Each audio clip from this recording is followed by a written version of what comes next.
निर्दोष मासूम नागरिकों को धर्म पूछकर उनके परिवार के सामने, उनके बच्चों के सामने बेरहमी से मार डालना, यह आतंक का बहुत विभत्स चेहरा था। आतंक का हर संगठन जान चुका है कि हमारी बहनों बेटियों के माथे से सिंदूर हटाने का अंजाम क्या होता है।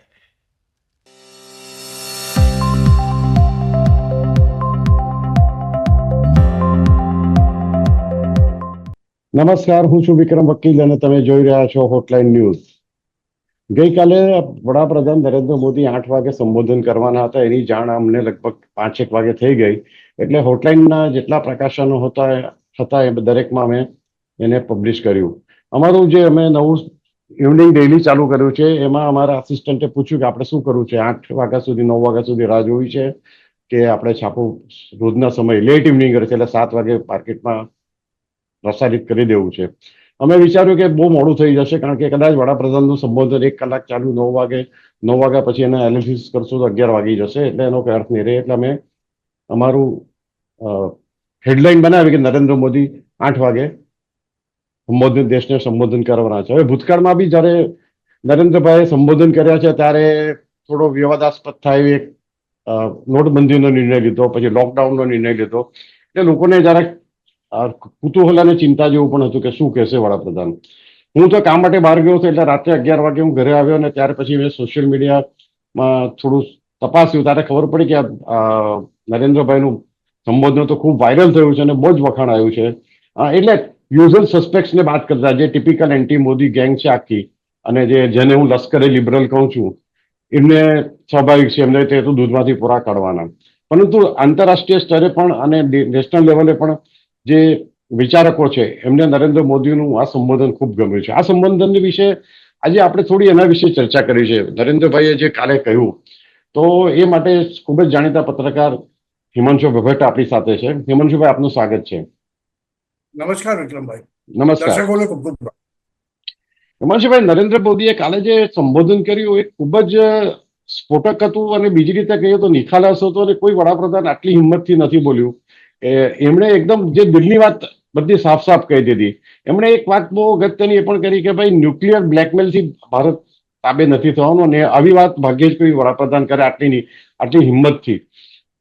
તમે આમાંથી આપણે શું કે આપણે કયા પોઈન્ટ્સ તમને અગત્યના લાગ્યા છે અને શા માટે? વિક્રમભાઈ, આપણે નરેન્દ્રભાઈના સંબોધનની વાત કરીએ. આપણને બધાને આદત પડી ગઈ છે કે નરેન્દ્રભાઈ 45-50 મિનિટ તો બોલે છે, ને એમાં 5-10 વિવાદાસ્પદ વસ્તુઓ ના હોય તો તકલીફ થાય. પણ અહીંયા ગઈકાલે નરેન્દ્રભાઈનું સંબોધન ખાલી 22 મિનિટ ખાલી વાત, અને 22 મિનિટમાં એમણે વિશ્વને સંબોધીને, આતંકને સંબોધીને અને ઇસ્લામિક બોમ્બના ન્યુક્લિયર બ્લેકમેલને સંબોધીને જે વાત કરી, બહુ મહત્વની વાતો. તમે જેમ કહ્યું ને કે આ ન્યુક્લિયર બ્લેકમેલને ખુલ્લું પાડી નાખ્યું, એ તો સૌથી મોટી હાઇલાઇટ છે વર્ષોથી. મેં જ્યારથી ભારત પાકિસ્તાનની તંગદિલી શરૂ થઈ, મેં પહેલા એમાં કીધેલું કે આ વખતે પાકિસ્તાનનું ન્યુક્લિયર બ્લેકમેલ ને ખુલ્લું પાડવાનું છે, જે ભારતે કર્યું. અને નરેન્દ્રભાઈએ ગઈકાલની એમની સ્પીચમાં દુનિયાને સીધો સંદેશ આપી દીધો. એમણે શું કહ્યું વિક્રમભાઈ, તમને ખ્યાલ હશે? એમણે કહ્યું કે પાકિસ્તાનમાં બહાવલપુર અને મુરીદ કે નામ દઈને બહાવલપુર અને મુરીદ કે એ વૈશ્વિક આતંકવાદની યુનિવર્સિટીઓ છે. એટલે જૈશે મોહમ્મદ, લશ્કરે તૈયબા. કેમ કે એમણે કહ્યું કે પછીથી એ 9/11નું બોમ્બિંગ હોય, બ્રિટનનું એટલે ઇંગ્લેન્ડનું યુટ્યુબનું બોમ્બિંગ હોય, કે દુનિયાના કોઈ પણ મોટા આતંકવાદી હુમલાઓ, ભારતમાં થયેલા હુમલાઓ થઈ, તો એનું ક્યાંક ને ક્યાંક કનેક્શન કે ઉદ્ગમ સ્થાન તમને આ ભાવલપુર અને મુરીદકેમાંથી મળે છે. એટલે દુનિયા માટે આ સમજવાનો સમય આવી ગયો હતો કે ન્યુક્લિયર બ્લેકમેલને વશ થવું નહીં. કેમ કે આ જે મુલ્લાઓ છે બધા, જે લોકો મદ્રેસાઓ દ્વારા આખી જમાતો પેદા કરતા હોય છે આતંકવાદ, અને પાકિસ્તાનની અંદર આર્મી અને મુલ્લાઓ વચ્ચેની ભેદરેખા બટી ગઈ છે. એમના સંબોધનમાં પ્રત્યક્ષ અપ્રત્યક્ષ રીતે એમણે બહુ સ્પષ્ટપણે કહી દીધું કે જ્યારે અમે આતંકીઓના સ્થાનો ઉપર બોમ્બમારો કરીએ છીએ અને 100 થી વધુ આતંકીઓ મરી જાય છે, ત્યારે એના જનાજામાં પાકિસ્તાની આર્મીના જનરલ્સ અને બ્રિગેડિયર્સ આવીને ઉભા રહે છે. આ શું બતાવે છે?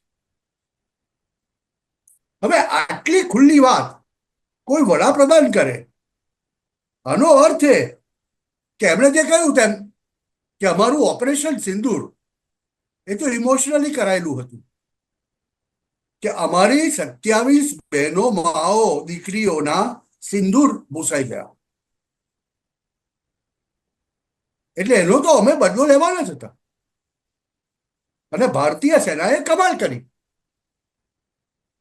પણ તમે કલ્પના કરી હતી વિક્રમભાઈ, હું તમને પૂછવા માંગીશ કે તમે કલ્પના કરી હતી કે આતંકવાદી અડ્ડાઓ પર ત્રાટક્યા, બહુ તો આપણે માનતા હતા કે પાકિસ્તાની મિલિટરીના સ્થાનોને નકશાને નિશાન બનાવશે, પણ કોઈને એ ખ્યાલ હતો કે આજનું બદલાયેલું ભારત, સાંભળજો, આજનું એમના 22 મિનિટના વક્તવ્યનો સાર કાઢું તો આ હતો: આજનું બદલાયેલું ભારત,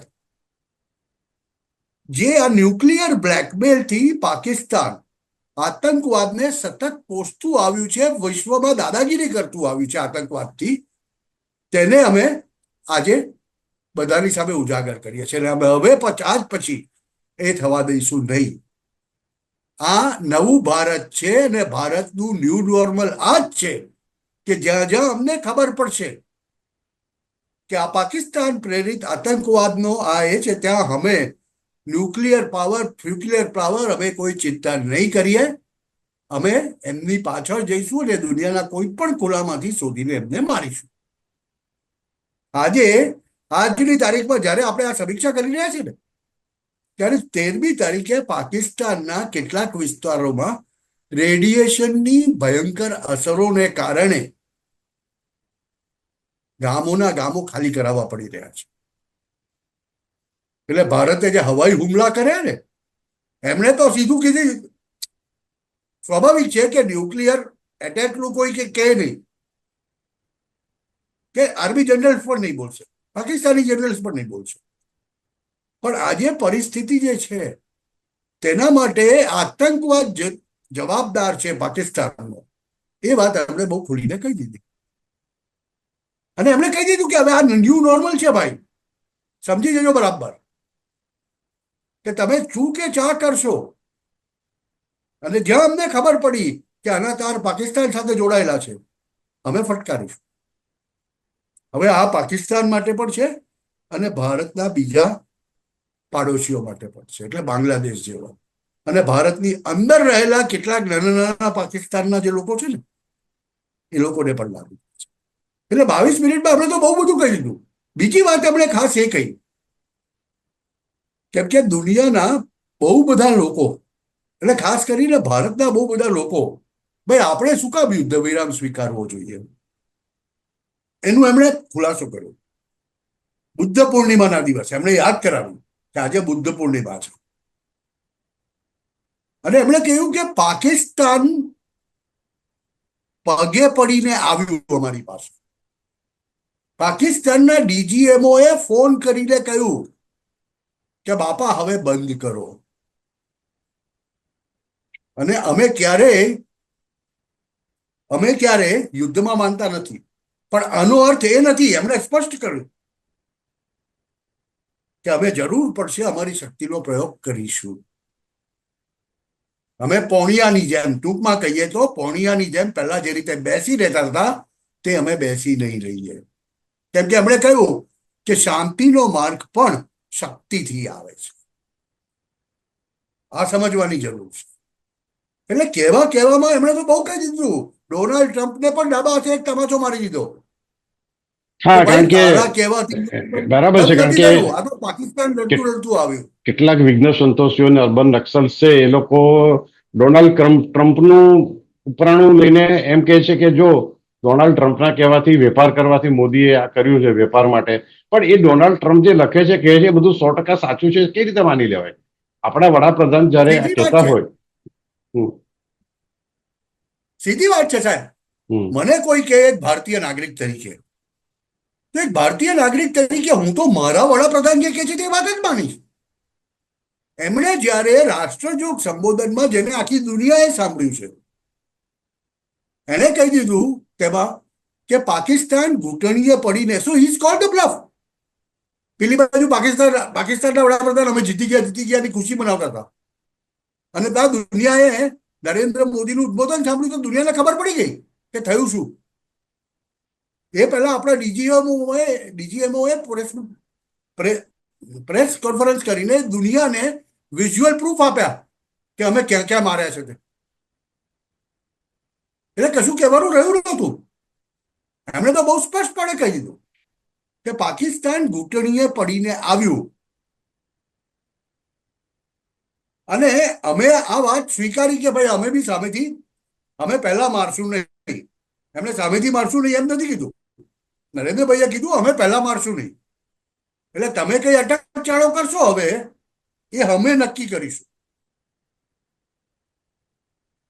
અને હિમાંશુભાઈ, એમણે એકદમ સાફ શબ્દોમાં કહ્યું કે આતંકવાદ સિવાય હવે કોઈ મુદ્દે પાકિસ્તાન સાથે વાત નહીં થાય.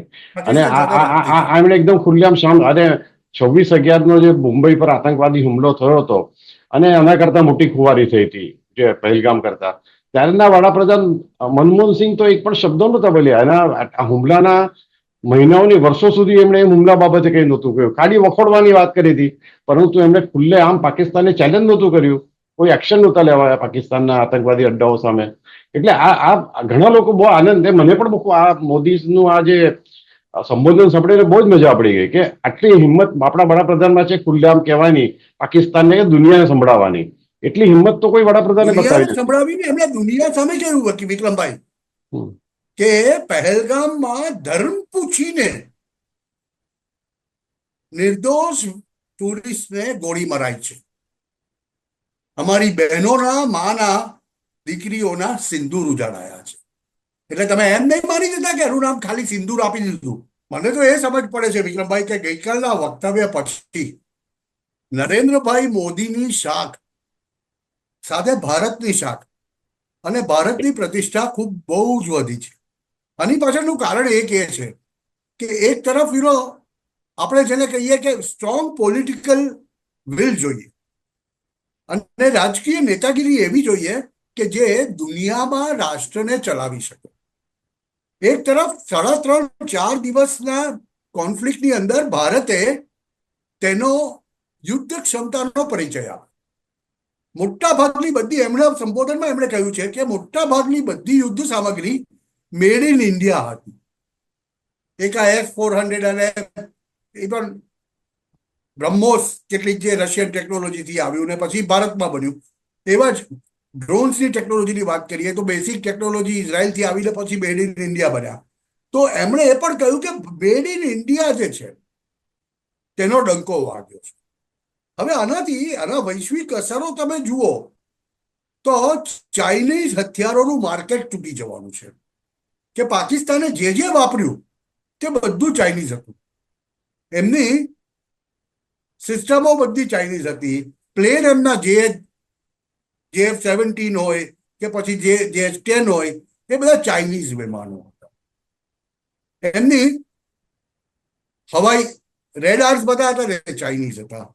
F-16 એટલે અમેરિકન પ્લેન હતા. એવું કહેવાય છે કે જેકોબાબાદ પાસેના તો હિલ્સ ઉપર એ લોકોના પરમાણુ હથિયારોના સંરક્ષણ માટે અમેરિકન ડિફેન્સ શિલ્ડ હતું અમુક પ્રકારનું. તે પણ ના ચાલ્યું.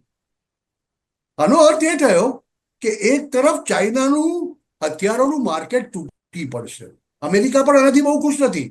એનું કારણ કે અત્યારે ભારતીય હથિયારોની જે માંગ છે, આપણી આકાશ મિસાઇલની વાત કરો તમે, આકાશ તીર નામનું એક શસ્ત્ર છે, જે કવચ જેને આપણે કહીએ, કે આપણા દેશના વિસ્તારોને સુરક્ષા કરે છે, આપણા દેશના વિસ્તારોની ડ્રોનથી અને મિસાઇલ્સથી નહીં. S-400 બેટરીઝ બી છે, એર ડિફેન્સ કવરેજ. હવે આ બધી વસ્તુઓની માંગ ખાલી એશિયામાં નહીં, આફ્રિકાના દેશોમાં, દુનિયાના બીજા દેશોમાં બહુ ભયંકર થઈ જવાની છે. બીજી એક વાત કે ભારતીય રફાલ, તમે ગમે તે કહો, એક પણ જાનહાની પાયલોટની થઈ નથી 3.5-4 દિવસમાં. 3 થી 4 સોર્ટીઝ મરાઈ. અને હિમાંશુભાઈ, કેટલાક ટીકાકારો કે આ અર્બન નક્સલ્સ એવી વાતો ફેલાવતા હતા પાકિસ્તાનને જે વાત કરતું હતું એને પડઘા રૂપે કે ભાઈ ભારતનું રફાલ પ્લેન તોડી પાડવામાં આવ્યું છે. હવે આપણે જો પ્રેક્ટિકલી નથી તોડી પાડવામાં આવ્યું, પણ માની લો કોઈ એકાદ આપણે રફાલ ગુમાવવું પડે તો રફાલ કે આપણે શોકેસમાં મૂકાતા લાવ્યા નથી, વોરનો ઉપયોગ માટે જ લાવે છે. અને જયારે વોર થતી હોય, આપણા પ્લેન ઉડતા હોય તો એક તૂટી પણ પડે, એમાં કઈ મોટી વાત નથી. તો રફાલ તૂટી પડ્યું એ કઈ ભ્રષ્ટાચારની નિશાની નથી. તમે સેકન્ડ વર્લ્ડ વોરમાં હેમંતભાઈ, આ અર્બન નક્સલ્સ જે બધા છે એ લોકોએ સેકન્ડ વર્લ્ડ વોરનું કોઈ પિક્ચર પણ નથી જોયા, વાંચવાની વાત તો જોવા, ડોક્યુમેન્ટરીઝ પણ નથી જોઈ. જે આજે OTT પ્લેટફોર્મ પર સરસ આવે છે ઘણી બધી ડોક્યુમેન્ટ, તો પણ એમને ખબર પડશે કે ભાઈ યુદ્ધ કેવી રીતે લડાય છે. જે પોતાના મોહલ્લામાં પણ લડી નથી શકતા, એ લોકો હવે મોદીને શિખામણ આપે છે કેવી રીતના લડવું. અરે તમે વાત કરો સેકન્ડ વર્લ્ડ વોર પર તો હું આવું, પણ DGMOની ગઈકાલે જે પ્રેસ કોન્ફરન્સ હતી તેમાં એર માર્શલે શું કહ્યું કે અમે ઘણા પ્લેન તોડી પાડ્યા છે, એ લોકોના આંકડો આપવાની ના પાડી. ઓફિશિયલ આંકડો કંઈક એવું કહે છે કે 8 થી 9 વિમાનો એ લોકોના તોડી પડ્યા છે. F-16 છે, પછીથી C-130 છે, JF-17 છે, એ બધાની વાત થાય છે. અને એમણે કેટેગોરિકલી કીધું છે, none of the Indian pilots have lost their lives. They all are safe, hale and hearty. બહુ ક્લિયરલી કહેવામાં આવ્યું છે. એટલે તમે કહો ને કે એકાદ વિમાન તૂટી પડ્યું હોય તો 1:10 નો રેશિયો આવતો હોય તો that is acceptable. That is acceptable. અને બીજા વર્લ્ડ વોરની, સેકન્ડ વર્લ્ડ વોરની વાત કરો સાહેબ, આ બધા અર્બન નક્સલોને તો સેકન્ડ વર્લ્ડ વોર શું હતી, કોણ કોની સામે લડતું હતું તેની ખબર નથી. એ લોકોએ વાંચ્યું જ નથી, કઈ વાંચવું નથી, અને કોઈ સારી ડોક્યુમેન્ટરી જે રિલાયેબલ હોય એ પણ જોવી નથી. એમને કોઈ ઇતિહાસનું જ્ઞાન નથી, એમને ડિફેન્સનું જ્ઞાન નથી, મિલિટરીનું જ્ઞાન નથી. તેઓ પાછા બધા મોદીને શિખામણ આપે છે અને ટીકા કરે છે રફાલ તૂટી પાડ્યું, રફાલ તૂટી પાડ્યું. ભાઈ રફાલ ખરીદ્યા જ એટલા માટે હતા કે વોરમાં ઉપયોગમાં આવે, એને કઈ શોકેસમાં રાખી મૂકવા માટે થોડા ખરીદ્યા હતા. અને આજે એ રફાલ આજે એ બધા અર્બન નક્સલ્સને કહી દઈએ, આ એ જ રફાલ છે કે જે 2000 કિલોમીટરની સોટી તમારી આંખ પલક મારે ને એટલામાં કરી દે છે. એટલે કહેવાનો અર્થ that flies with a huge speed. હવે પાકિસ્તાનની અંદર તમે એ તો વિચાર કરો કે જેકોબાબાદ ક્યાં આવ્યું પાકિસ્તાનમાં, સ્કાર્દુ ક્યાં આવ્યું, અને ત્યાર પછી પેશાવર ક્યાં આવ્યું. પાકિસ્તાનના ખૂણે ખૂણે જઈને ભારતીય વિમાનોએ જઈને બોમ્બિંગ કર્યું છે સાહેબ. અને એ લોકો ઉપર એક એર ડિફેન્સની બેટરી એ લોકો ચલાવી નથી શક્યા, કેમ કે ભારતીય વાયુસેનાએ પહેલા એ નિષ્ક્રિય કરી દીધું. ચાઇનીઝ માલ છે ને ભાઈ, ચાઇનીઝ માલ છે. આના ઉપરથી જ એર સુપિરિયોરિટીની ખબર પડે છે કે આપણા પ્રેસ કોન્ફરન્સમાં નરેન્દ્રભાઈએ જે વાત કરી ને કે ભારતીય સેનાને, પછી એ નૌસેના હોય, વાયુસેના હોય કે ભૂમિદળ હોય, તેને સલામ. એ 22 મિનિટના વક્તવ્યમાં સૌથી મોટી વાત તો એમને શરમ નથી, વડાપ્રધાન છે છતાં ભારતીય સેનાઓને સલામી મારતા. આને 56ની છાતી કહેવાય ભાઈ. એ 56ની છાતી કરીને બૂમાબૂમ કરવાથી 56ની છાતી નથી થતી.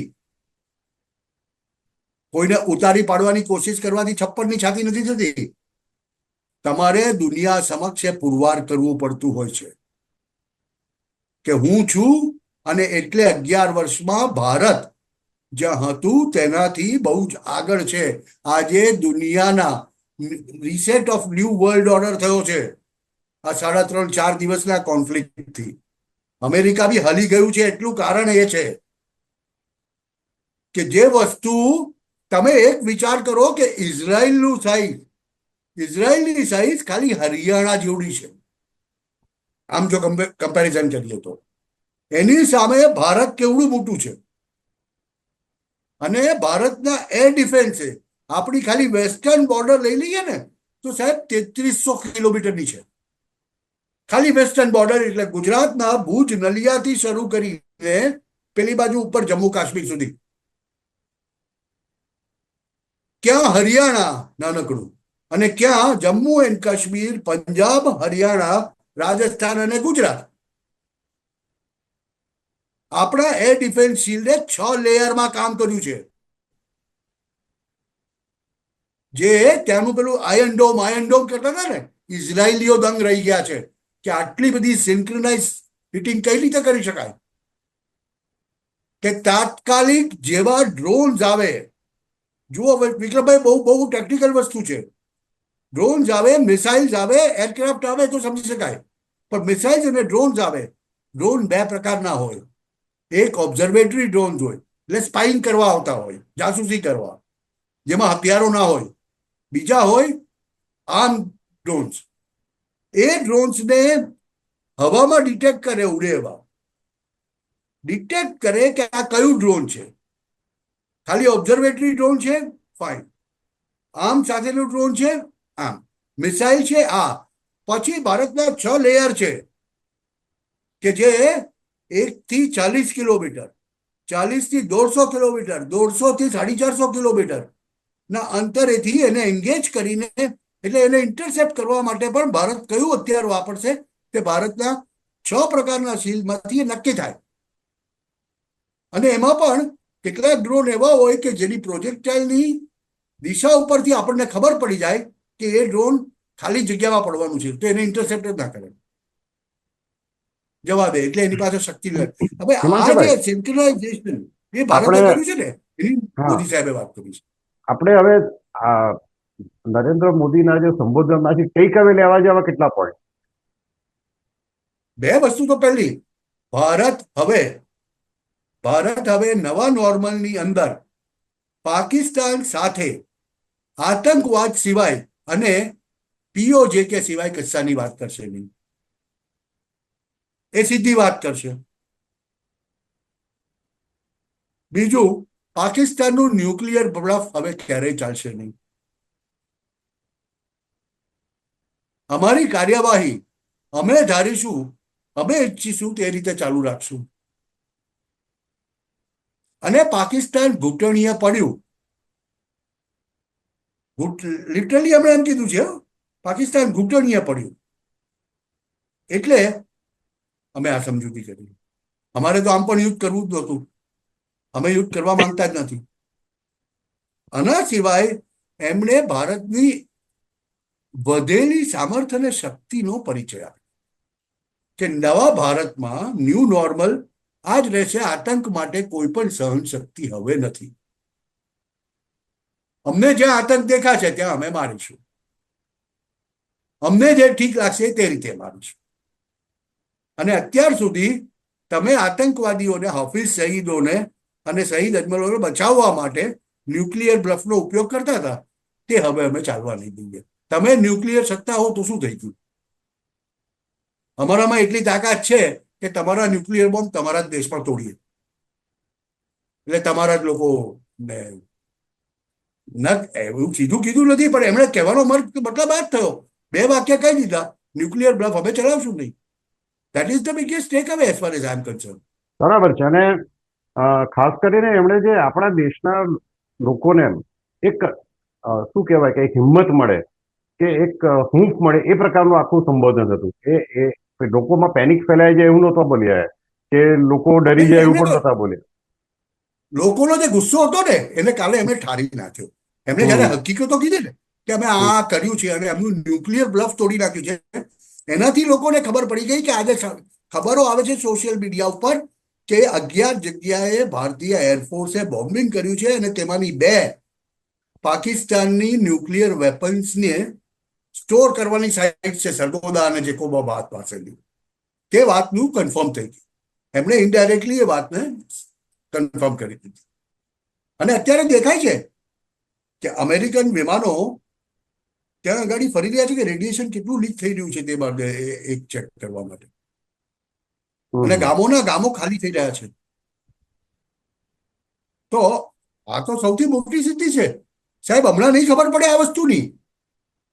હવે ભવિષ્યના જનરેશન આપણા જે હશે ને તે લોકો કહેશે કે હા, આ તો અત્યાર સુધી તો આ લોકો 70 વર્ષથી આપણને સતત બ્લેકમેલ કર્યા કરતા હતા, દુનિયાને બ્લેકમેલ કર્યા કરતા હતા કે સાઉદી અરેબિયા પાસે જાય અમને જકાત આપી દો, જકાત લઈ જતો હતો.